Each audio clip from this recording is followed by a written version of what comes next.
the matter, Valerie? It's Jimmy. He's not answering. Jimmy! Jimmy, where are you? Well, he can't just have disappeared. Jimmy! Miss Henderson, look. What is it? It's some sort of air shaft. He must have fallen down there. And it's lined with metal. This must be man-made. Yes. Or made by some creature like man. Jimmy! Jimmy! Jimmy! Are you down there? Jimmy! Here I am. Can you hear me? Yes, I can hear you. Are you all right? Yes, I'm a bit bruised, that's all. Hannah's all right. I found something. It looks like another spaceship. A spaceship? Stay where you are, Jimmy. I'm coming down. Right, Jeff. Fix this rope onto a likely bit of rock.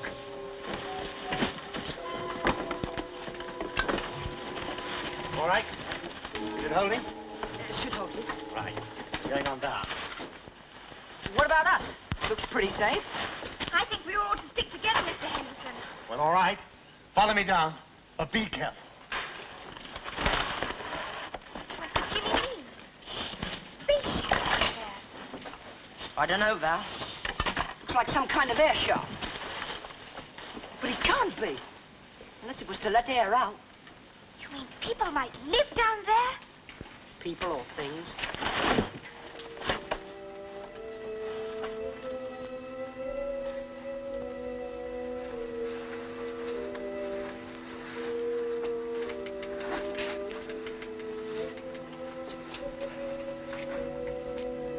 Jimmy? Where are you?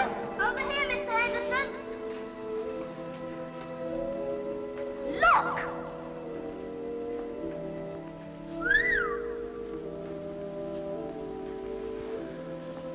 Well, that's a spaceship, all right. But how did it get here? It must have come from another planet. No, I mean, how did it get in this cave? Perhaps there's some other way in. Yes. Yes, there must be. Mr. Henderson. Over here, Jeff.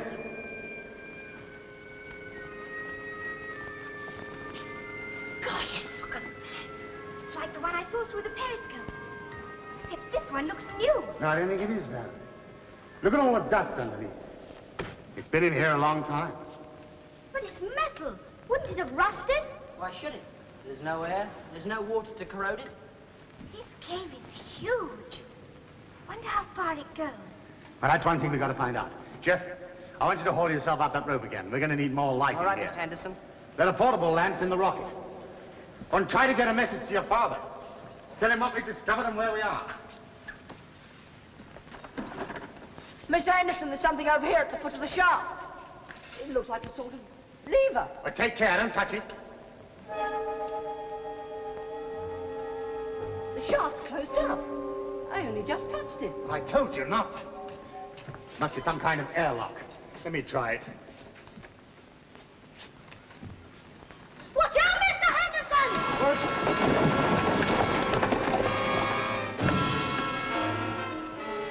That's the collapse of the vibration. And the tunnel's blocked. Now we can't get out. We're trapped.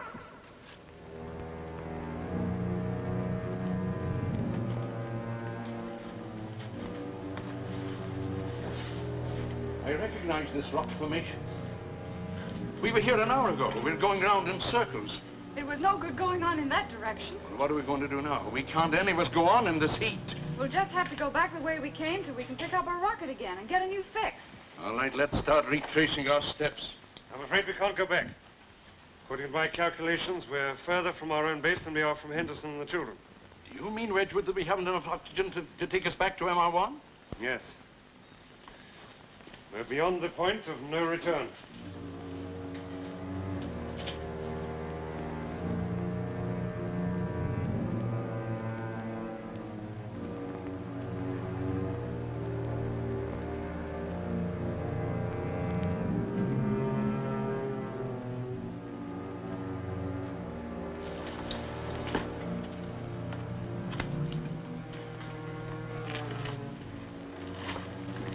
There must be some way across the lunar Apennines. If only the moon had a magnetic pull. Then we could use a compass. You know, when I was a boy, I used to look up at the stars at night and wonder if man would ever reach them. Now we've made the first step, and all we can do is wander around in this unbearable heat. Well, let's go on. No point staying here using up our oxygen. We'll try this way. Or this way. Look, another carbon. That's telling us something. I think it's a direction. I think it's a direction over those mountains. This looks like the carving Henderson described. It's the second one we found. They must link up. Whoever was here before us needed to go the same way we're going. Somewhere there was something they needed to get back to. I just can't believe it. Do you think that some people were here before us from somewhere? And if so, did they ever try to reach Earth? They may have. It all depends when it happened. If they came at a time which we have no record and then went away again, what records would have remained? But up here, nothing will have changed in millions of years. That's why it's so hard to tell how long these marks have been here. Come on, we've got a long walk ahead of us.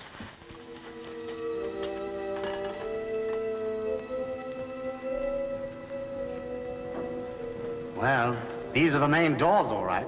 But how do they open? Well, they could be hydraulic. These look like drawings. Isn't that mark the same as the one against the wedge outside? Yes, you're right. Look, and it's there again. And there, too. It's a sort of writing, isn't it? Can you make it out? Well, it's like no alphabet I can think of. Hamlet, do you know what that says? How should he know? It might be guinea pig language. Don't be silly. I wonder what these people really were like. Look, over there. I think it's a sort of table. No, it's more like a workbench. Well, if it's a workbench, there may be some tools about somewhere. There may be something we can open those doors with. That's all right. Come on, let's have a look around. No, there's nothing here. Let's go round the cave again and see what we can find. Right.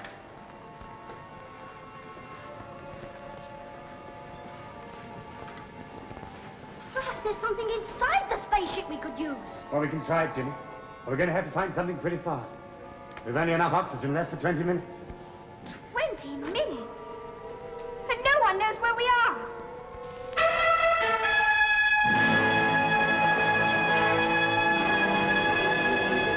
MR2, are you receiving me? Over. Hello, MR2, this is Lunar Base. Can you hear me? Over.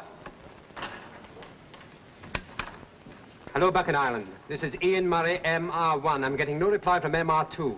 Are you sure this relay is on frequency? Over. Yes, Ian, we're relaying your signal over the lunar horizon. There's been no response for some time now. Over.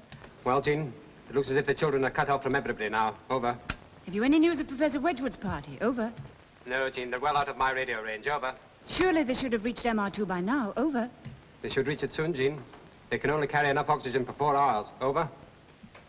Ian, what'll you do if there's no news from them? Over. My instructions are to stay here till I hear from them. If there's no message within 8 hours, I'll have to try and get this ship back to Earth. Over. Are you still getting a radar echo from that asteroid? Over. It wasn't an asteroid, Jean. I firmly believe it was a dead spaceship. Don't you think it possible? Over. We think it's possible, Ian. I mean, here on Buchan Island, but some people are rather skeptical. Over. But I'm sure it's true, Jean. Someone or something has been here before us. The people on Earth must believe that. Over. Scientists can only believe you if you bring back something to show. Some real evidence. Over. Look, Jean, if ever I get back to Earth, I'm going to bring you a stick of rock with the word moon going all the way through it. Now get me back on that frequency. Over. Right, Ian. You're over now. Hello, MR2. This is Lunar Base. Are you receiving me? Hello, MR2. This is Lunar Base.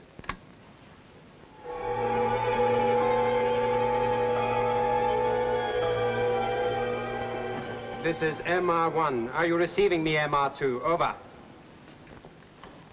Hello, Ian. Wedgwood here. We've just reached MR2, but there's no sign of Henderson and the children. Have you heard from them? Over. Not a word, and I've been on listening watch all the time. Over. Well, we're going to stay here for a few minutes to get some air. And we're going out to look for them again. Over and out.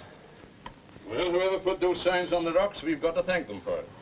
Strange. They seem to lead to the edge of the crater. Yet we didn't see any more after we found Henderson's radio transmitter. Well, we'll start again from there. How are you feeling now, John? A little better now, thank you.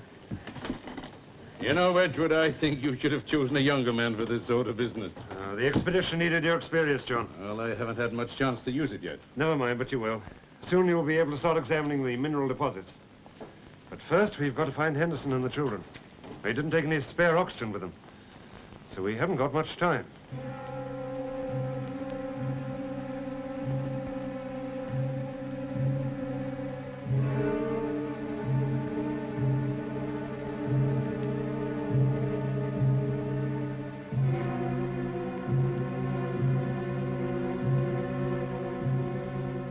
There seems to be a way in here. We'll never get it open without cutting tools. Then we're stuck in here. I can't breathe very well. All right, Jimmy, sit down and save your energy. I'm going to take my helmet off. I can't breathe in this length. Jimmy, I've got to. I'm going to try to take that off. No, I'm going to Jeff, uncover one of my canisters with fitted to Jimmy's suit. How much aid does that need you, Mr. Henderson? Just a few minutes. We've got to find a way out of this cave, and quickly. Do you think they pushed down those rocks to trap us? What do you mean, they? The people who built the rocket ships. Who made this place? Or maybe they're not people. Perhaps they're still here. That's impossible. They can't be. Not without air. They couldn't live. But what if they don't need air to breathe? What if they're all around us? Things you can't see, but watching us. There's no scientific base. Look, the doors are opening.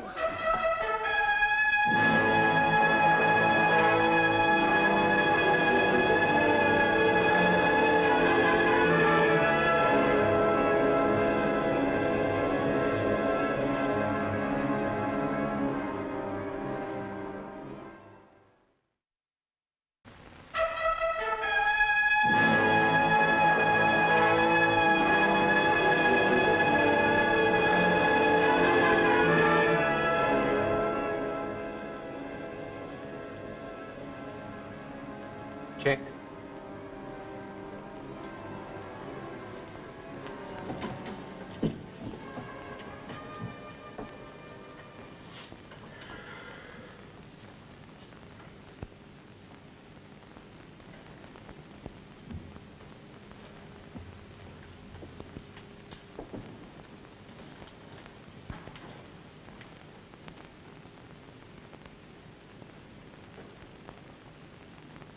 Checkmate.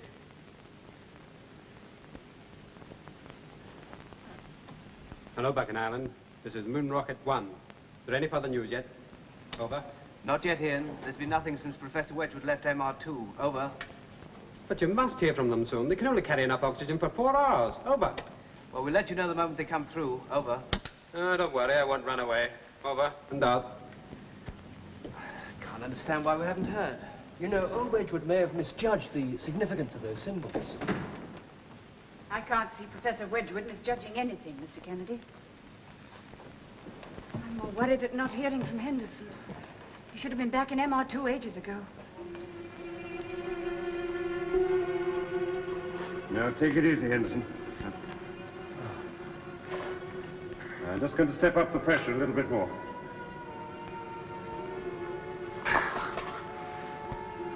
Oh, thanks, Wedgwood. You made it just in time. Good. You'll be all right now. You all right, Valerie? Yes, thank you, Dr. O'Connell. How did you find us? Well, those signs on the rocks, they led us right to the edge of your crater, to within radio range of your transmitter, and then we picked up your footprints. But how did you open the doors? Your father found a hand-operated lever outside there, and it still worked. Those signs on the rocks, they all point to this place. Must be a center for something, or a base. What do you think, Dad? Yeah, it's a base, all right. Look at this. What is it? It's a spaceship, like the one we saw in orbit. And looks perfectly preserved. I wonder how long that's been here. That's one of the things we've got to find out. Whoever lived in here managed to make this place airtight. Look at these doors. 2 pairs of them. Forming an airlock. But how did you manage to get in here? Well, there's a sort of shaft at the end of the cave. We were up top looking for you, and Jimmy slipped down it. And I don't think it was designed for entry. It was more like an exhaust shaft, wasn't it, Mr. Henderson? Yeah. Well, if this place was airtight once, we can make it airtight again. You mean we could live in here? Hamlet could take off his spacesuit. That's right, Jimmy. Come on, let's start unloading the supply rocket. This is going to be our first real base on the moon.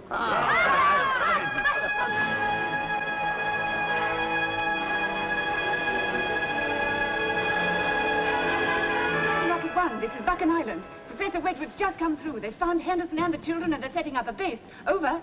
That's great news, Jean. Can you give me their exact location? Over. Professor Wedgwood's in MR2 now. I'll just put you through on relay. Jean, the press are on again. They want to know if there's any news from Professor Wedgwood's party. Yes, there is. He took down this statement from the professor himself. Right, this is fantastic. 5 p.m. terrestrial time. We have now established a semi-permanent base in the Sea of Showers, in a cave set deep in the rocky edge of a crater. It is clear to us that this cave has been inhabited before. Jean, are you sure this is from Wedgwood, not from one of the children? You should get that off to London straight away, Mr. Field.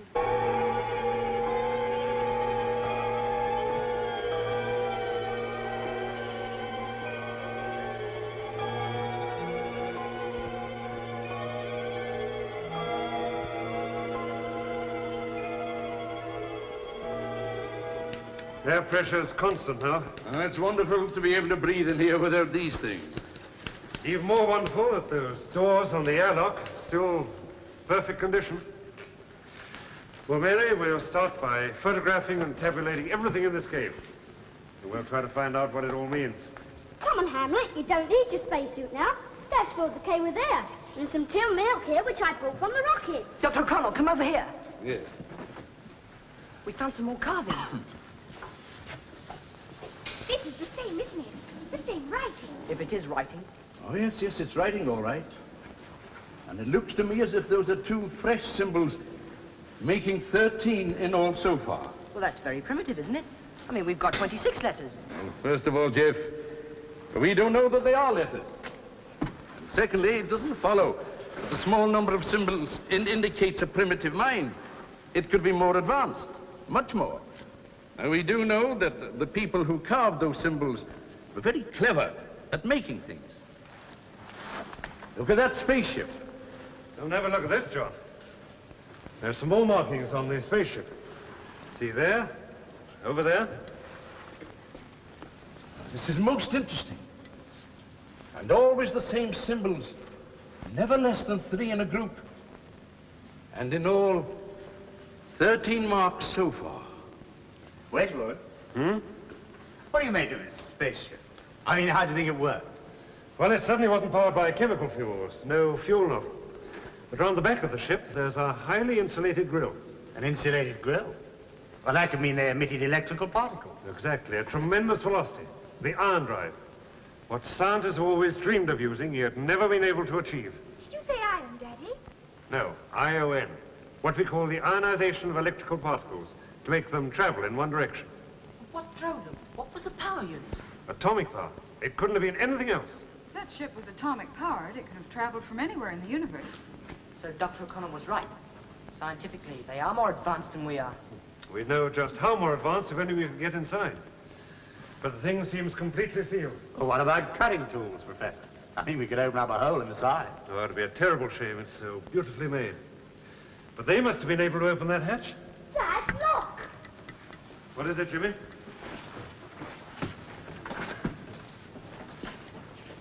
Water? Water? Where'd it come from? It fell on me. Some fell in Hamlet's milk.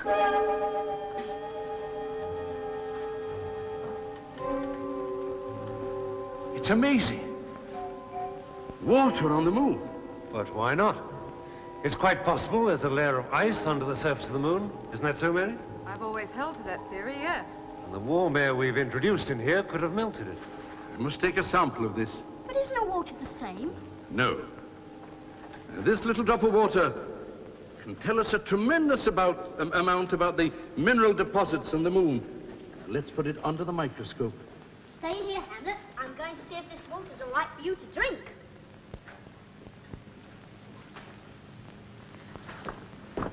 It's no good, Hamlet. I can't see her. Hamlet, where are you? I told you to stay where you were. Hamlet, come back! You don't know what's down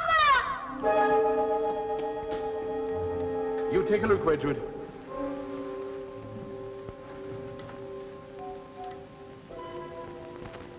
It's been contaminated. Exactly. And I don't believe it's indigenous to the moon. That water was brought here from somewhere else. It condensed on the roof of the cave and froze. With us here, it's melting. So now we know these people also brought water with them. And if these creatures drank this water, they were very strange. It's radioactive. What? Yeah, listen to this Geiger counter. Jeff, Jimmy had some of that water in his hand. Where is he? I know he was here a minute ago. Daddy, Jimmy touched that water. Now, don't worry, Valerie. It won't hurt him. It's only very slight. But let's try over by the spaceship. Jeff, where is Jimmy? I don't know. He's probably hiding somewhere. Well, help me look for him. He'll be all right. He can't get out of here anyway.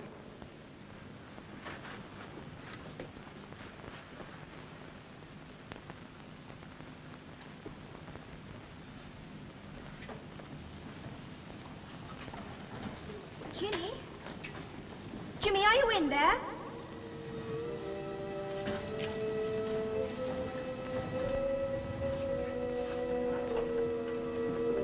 Hamlet? Where are you?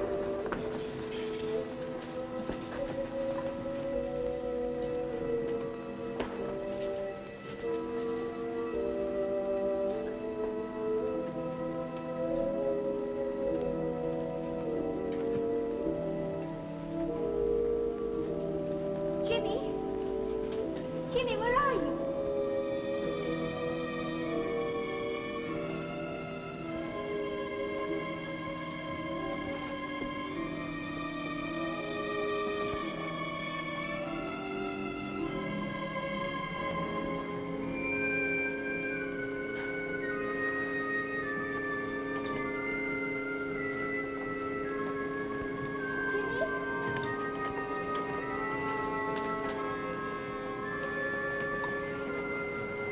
Hamlet, there you are. Don't wander off again.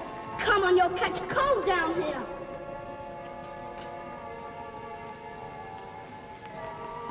Jimmy, if you don't answer me this time, I'm going back.